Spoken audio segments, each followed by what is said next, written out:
So it's not just new shiny people or new shiny tactics, it's actually the value you've already got from your past.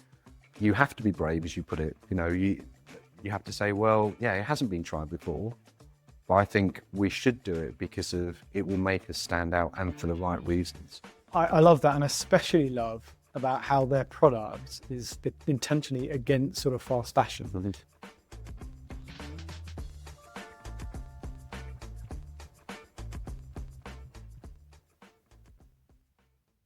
Hi friends, welcome to the next episode of Between Me and You. So today I'm joined by Chris Nicholas of Sumwot, and Sumwot's an ethically driven marketing agency. We're going to be discussing the importance of original thinking in marketing and ways in which to both implement and persuade others to embrace those ideas. So as usual, I invite you to join the conversation, share your thoughts in the comments below, and let's get started. So Chris, welcome to the show. To start off, tell us about Sumwot. What's the agency's core philosophy and what kind of clients do you typically work with? Thank you, Matt, and thank you for that rather lovely introduction. Crikey, what a question. So Sumwot was founded, actually, originally, it was Sumwot Social. We did a lot more social campaigns for clients, and it slowly but surely evolved into something slightly different. The ethos around clients has never changed. We've always tried to work with ethically driven businesses. And what that can potentially mean is things like they've got some kind of ethical element running through the business. So that could be, for instance, one of our clients is a North Indian restaurant. They're the oldest North Indian restaurant in the country, based in Covent Garden, called the Punjab. And those guys have for many years fed the homeless. And during COVID, they did exactly that as well. They actually went out on the streets and fed a lot of people. And a lot of people actually, interesting enough, from the hospitality industry. So when obviously things shut, a lot of people working in the hospitality industry actually ended up being on the streets within like a week, 2 weeks. So obviously they needed feeding and looking after. And the Punjab jumped into action and not only fed them, but also contacted organisations to provide sleeping bags, tents, all kinds of things. So there's a kind of stream. But so the philosophy is, it's our clients they have something in their DNA that is benefiting others. Okay, so we've got an understanding there of how Sumwot developed and what we mean about ethically driven agency. In what way do you work with them? So you've mentioned that you've previously been focused purely on sort of social media. What kind of tools and strategy do you apply? That's a great question. So to answer that question, I think, you're normally brought in for one particular role, and as you start to finish that role, or you start to go through that process, you often find that as you learn more about the business, there's other areas you can help them with. So you start to sort of think, oh, actually, we've completed this thing, it's going very well, but have you thought about X, Y, and Z? And I think it's the majority of our clients we've had for a very long time, which we're very proud of. And the reason that works so well for us is because you can then start to kind of build on the foundations you already created. So you start to find, have you thought about doing this? Or, you didn't mention you were doing that, perhaps we could do this. So I think building relationship is probably the strongest element of that. And I suppose, because when we were talking about the subject of today, about being brave in marketing, by building that trust, maybe your first project with a client may not be the most, when others zig, you zag. You need them to trust that the techniques you're going to apply are going to work. Yes, completely. I mean, again, I don't want to keep majoring on the Punjab, but with the Punjab, we discovered, having worked with them for a very long time, we discovered that they had a picture from the 1980s of the building. And originally, it's a great story actually, originally the building was painted blue. It's a building in Covent Garden, it's 3-4 stories high. And a lot of the people who used to dine there were English wasn't their first language. So they actually came up with this genius idea of like painting the lower part of the building blue, so that when friends when people dine there and they wanted to tell their friends, they'd just say, go to this street and look for the blue building. And we took it slightly further. We found this picture from the 1980s, and the building being repainted, it was now white. And we noticed that there was some blue showing, and we managed to kind of match that colour blue and managed to find the original people who did the paint and actually got the paint exactly the same. Now, if you go to that building now, if you go to the Punjab in Covent Garden, the whole building is now done in the blue that was original from the 1980s. And the reason being is obviously then the staff can talk about why the building's blue. So it's a kind of, you mentioned about the zig and the zagging. There's a whole new talking point for the staff to say, oh, do you realise why our building's blue? And they can talk about that. Those stories resonate. People love to share, oh yeah, it's the blue building, but also the history behind it. Yeah. So I suppose, for you, what does thinking differently in marketing mean? I think it can mean many different things. I think it's, without sounding too trite, it's almost that thing of what would you normally do in this situation and try and almost do the opposite to how someone would think. Now, sometimes that's easier than others. Clearly, the Punjab with their history, that's quite interesting, and you can see they've been clever enough to take pictures of things, and you can look through those and go, oh, actually, we could do this. Another thing we did with them was like a Founders Day, where they actually had the prices on the menu for one day for the same as when they first opened. So you can imagine food was very, very cheap, but it was just like for one day. There's those kind of things. So it is just thinking.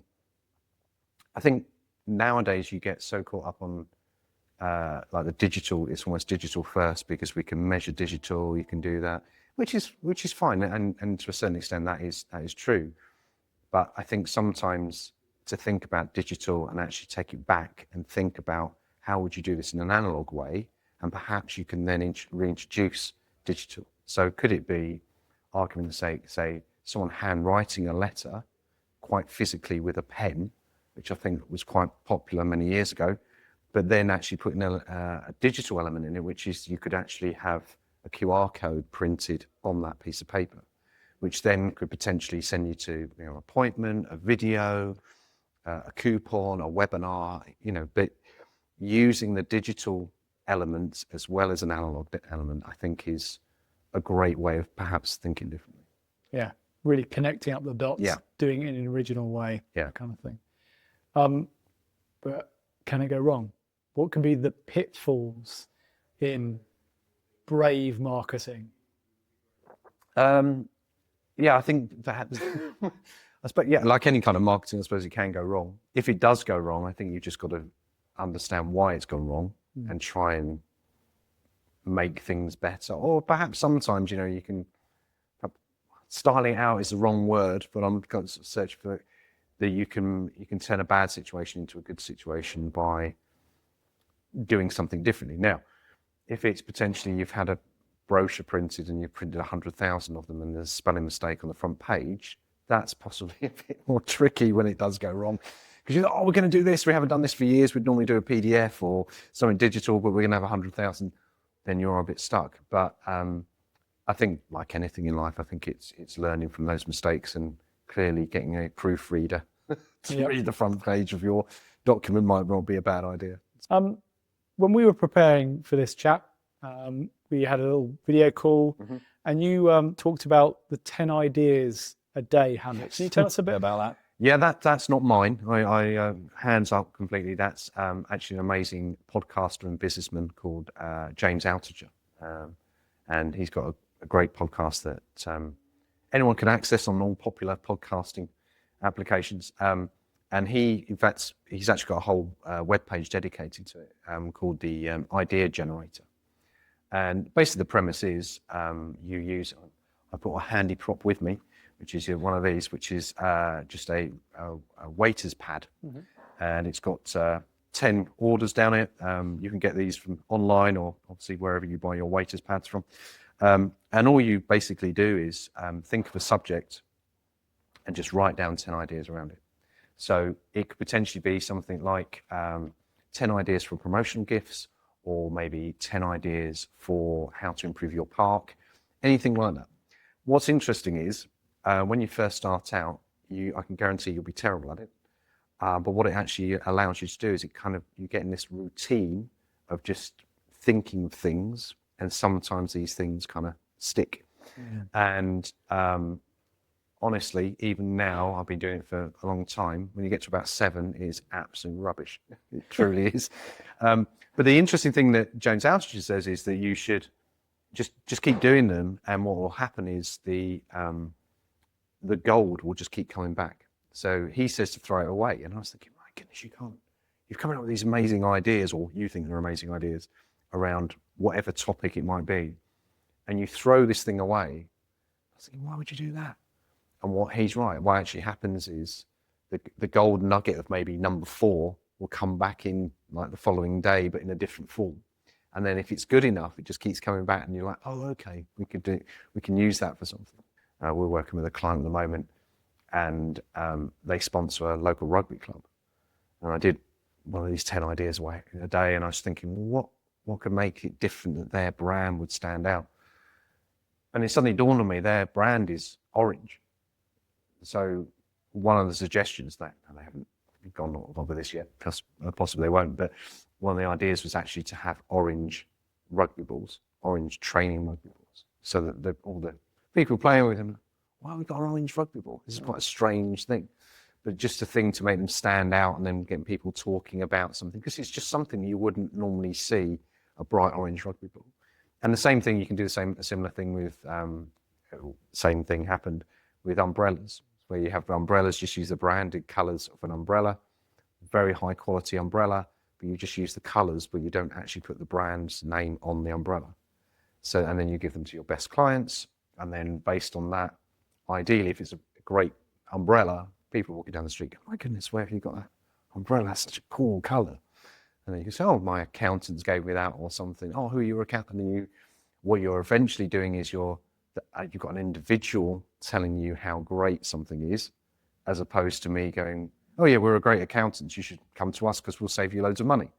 Well, you would say that because you're an accountant. You're not going to say, don't come to us, we're rubbish. Yeah. Whereas if someone else is actually saying it to you, you're much more likely to believe it as a sort of psychological thing. Thinking about many of me and you's clients are in the not-for-profit sector, there are often barriers to be brave. So they absolutely have got, like your Punjab example, real unique stories to tell. That's a plus. But the willingness to embrace a unique way of telling it, that's a barrier. How do you break down those barriers? Wow, that's a great question. I think it obviously depends on the client and the relationship. So like we alluded to earlier, if you go blazing in and say, right, we're going to do it like this, and hang on a minute, we haven't even done anything together yet, that's probably not a good thing to do. I think you've got to, as an individual and as a company, you've got to assess how far you can push something, and if they are open to those kind of things. I think sometimes if you can show other examples, I mean, a classic, not necessarily perhaps in the charity sector, but I think it's kind of the world over. If you show a client their competitor and they've done something and they've been successful, they haven't been successful, that often can trigger something. So if, these people, and we had the classic, I suppose, with websites back in the day, my friend, the other company, your competitor's got a website, we need a website. Or we were getting a lot when sort of social media first kind of happened was, they're using Facebook, we need to. And you're like, well, you're not really like business to consumer, this isn't, why would you use Facebook? Because they're using it. And I think if human beings are often, there's that whole kind of thing, if someone else is doing it or someone else has done it, then sometimes they'll jump on that bandwagon. But then the flip side of that is sometimes you have to be brave, as you put it. You have to say, well, yeah, it hasn't been tried before, but I think we should do it because of it will make us stand out and for the right reasons. And I think there's some, I suppose you've got to know your client, depending on if you can go that little bit further with them or not. And it just depends. I mean, some clients, that's it. No, we're just, it's straight down the line. And other clients say, well, we might try, maybe not a giant rugby ball, but maybe a mini one might work or something. Then that can potentially help. Can you tell us a bit more about these I styles? can. So these shoes here are the world's first repairable sneakers, and they're from a company called Vin1, and they were created by a couple called Stefan and Catherine, and they both worked in the shoe industry, and they quickly realised that sneakers, most pairs of sneakers, their heels wear out, and they worked because Stefan's an engineer. He worked out that actually, if you could replace the heel, then it would actually make the shoe last longer. And then they went one step further and worked out that basically people sometimes, if you don't undo your shoelaces, you tread down the back of your heels and it will break the heel. So they actually created this element here as well, where these are interchangeable, so that you can change them as and when you want to, or as and when they're out. But you're right, these shoes aren't the cheapest, but they're exceptionally high quality. They're Italian made with German leather. But as I say, the heels are completely interchangeable. And they're a great company, and we're brought on board to help with their marketing strategy. Okay. So great company, great product, but potentially fighting for, eyeballs for anyone selling sneakers. Yep, completely. So how did you approach them? Is there anything unique with how you promote it? I suppose a little bit. I mean, the thing with those guys is they are a new startup, and obviously, like any startup, they didn't really have much data per se, or for customers. And one of the things they wanted to do was obviously build up a following. And they've done things on Instagram, they've done things on Facebook, and Stefan's very active on LinkedIn. But the big thing for those guys really was trying to build an email database, because we knew that email is a great way to communicate, even in an age of Instagram and TikTok and things. And so one of the ideas that we came up with was actually to start putting pairs of shoes in competitions, and with the sole purpose of actually gaining email data, which we did. And after one particular campaign, we got in a region of about 1,200 email addresses. And the other thing that we kind of got, we wanted to do was, because these shoes obviously they're quite expensive to make, because they're all made in Europe with pretty much traceable materials. So ideally they wanted to kind of self-fund it, so they didn't have huge bank loans to pay for the orders. And there's an amazing company called Asphalt, and Asphalt do a very clever thing, which is an amazing piece of marketing, which is they actually do send out questionnaires for latest products they're going to produce. They're a clothing brand, and they make very high quality clothing, but they only make it based on what people feedback on these questionnaires. And we kind of borrowed that idea. And based on that idea, we sent to 1,200 people that had newly signed up to receive emails from us, and we asked them questions. And the questions were based on images of new shoes that we were thinking of producing. We had an idea of ones we wanted to produce, but they could have a say in what colours we produced. And what was interesting was we also added on the fact that if you pre-ordered, you would get a big discount, which is what happened. And in the end, after sending out a couple of emails, both in English and in German, because being a Swiss company, we actually managed to sell pre-sale without actually obviously putting money down. We pre-sold 39 pairs of shoes before we actually even started manufacturing.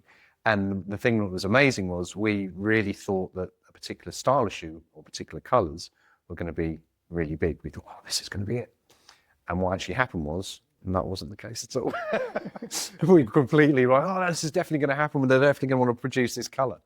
And they didn't at all. We got hardly any votes for that. But for other coloured shoes, we did. So, yeah, it's a very interesting project. I love that, and especially love about how their product is intentionally against sort of fast fashion. Mm-hmm. They're not making bets and producing product before there's actually interest. Mm-hmm. And so actually part of the marketing is about gathering insight, so there's less wastage on shoe colours that people don't want and all that kind of thing. Yeah, yeah. But I think also what I'm hearing there, Chris, is that it's not just about the idea. You also knew about a platform that could do questionnaires and all these kind of things. So for me, it sounds like you really need to have a strong network for ideas to execute well.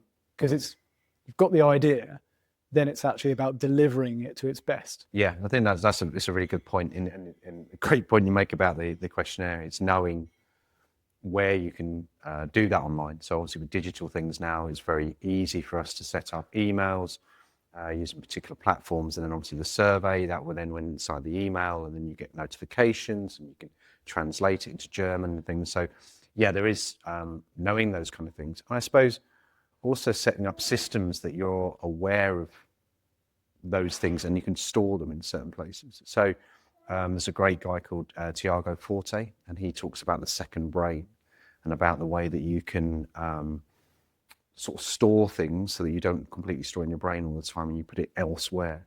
So you're using things like Evernote. We use Evernote a lot, where we all store ideas, where we'll just suddenly come across something and they're like, oh, okay, and I might percolate, and you don't know when you're going to need it. But in this instance, it was used, Tally was the name of the platform we used for the questionnaire. But it's a great point that you make, and sometimes it is, as you rightly point out, it's like the knowing of surveys, but it's also the network of knowing of individuals that can maybe photograph, or maybe videography, or copywriting. It's building those networks. That the forgotten network of your past that actually could still be of value as well. Yeah. That's a great book. It's a book by a guy called David Burkus, and it's called, oh my goodness, I can remember the name of the author, but I can't remember the name of the book. But yes, he's. We'll probably put links to that. We'll put the link. Yeah, okay, we'll put a link to that. But he's, he talks about the fact that you're born with a network. So your parents and your family and things, that is a network. And he said often we get so caught up in a way of thinking that we have to build. Oh, I've got to connect with more people on LinkedIn. I've got to do more networking. When in fact, the people that you've worked with really, really well, or maybe you worked with some time ago and they've left to go to another job, but you've gotten very well with them, those are the people that you should re-engage with. So it's not just new shiny people or new shiny tactics, it's actually the value you've already got from your past. Yeah, it's very true. In fact, I just remembered, it's A Friend of the Friend is the name of the book. Excellent. We've got the books. It's great value, because we'll put on all the links to the books. That's brilliant. Good stuff. Going back to ideas. Yeah. What do you do when an idea flops? Oh, wow. Well, you kind of hope it doesn't initially, but clearly it's life and it does. I think it's, without sounding too like just knocking the question away, it's you do see why it didn't work, or try and work out why it didn't work. And in some instances, can it be resurrected and, used in a different way? Because sometimes, you can pitch, as you pointed out, some clients are very rigid in their thinking and they've done very well at that, and that's their kind of thing. But, if you've got to kind of look at it and think, why has that failed? And can we potentially change, the loss into a win in some shape or form? So there might be it's not as good as it could have been, but it's okay. And sometimes okay is okay. It's all right. They're not all going to be knocking out of the park. But I think you have to have an awareness of yourself and the business and your client, that sometimes they won't always work. And I think it's sometimes the way that you respond to that is if they continue to be a client or not, or they continue and say, well, actually, perhaps we should go again, but we'll try something different. I think a lot of what I've heard from you today, you talk about unique ideas that sort of tapping into the value that already exists in an organization. For me, that really connects with what I call like long-term brand building. The blue building, the memorable story. That really helps for the long term. But we know that also in the short term, organizations, charities, for-profits, whoever, want immediate results as well. So how do you balance especially the pressure that the organizations are under right now, their desire for a measurable, immediate eyeballs, pay-per-click or whatever, with long-term brand building? Wow, what a question. I think in any business, there's normally, especially if you're coming at it from a new viewpoint, so it's a new client, you will potentially, if you feel that you can add benefit, and that's obviously one of the big things when you're sort of on board with a client, there often is some low-hanging fruit of some description. And I think once you can gain trust in that, then potentially they can see, as you point out, like a small win, then potentially, well, okay, we did, something happened here. Why don't we let them kind of go for a longer term thing? But I think the low hanging fruit would be the way that we would look at it, and see what we can do quickly that would give some kind of benefit. And you need both. Yes. You can't just be doing long-term brand work unless they're heavily invested. They need immediate results as well. Yeah, true. Yeah. Very true. Yeah, absolutely. Thinking of this conversation and people that are listening and watching this, we're always trying to give them value. What would be sort of the key takeaway you'd like people to start thinking differently? Wow. Okay. I think probably the biggest thing is what has worked previously. Okay. And so that can be a company that's been going 5 years, 10 years, or even just starting out. Just look for things that has worked in the past, and can you put a slight twist on the way that's going about. So what has worked in the past? Has it been maybe a leaflet? Could you add a QR code so that to do a special offer, which actually will show you, where that individual scan that QR code? So it's got the geolocation, so you actually discover that the leaflets in this location were much more proactive, or the post or whatever it may be, than in another location. Is there, when you're starting out, is there something that, oh, okay, we're doing something similar to X brand. What did they do when they first started out? And could we take that idea and maybe change it, but with something that we're thinking of? I think it's always a strange thing to say, but it's almost kind of looking always behind you to see if there's something that you can build on that's been previously there. Thank you, Chris. Thank you. Really good, insightful conversation today, and quite a biography of books that we're going to put on the blog. Yep. How can people get in touch with you? Okay, probably the best thing is just to go and visit www.sumwot.com, which is SUMWOT.com. And obviously look for Chris Nicholas on LinkedIn. You'll also find us there as well. Thank you everyone for listening today. I hope you really found today's conversation really useful. As always, continue the conversation in the comments. Get in touch with Chris.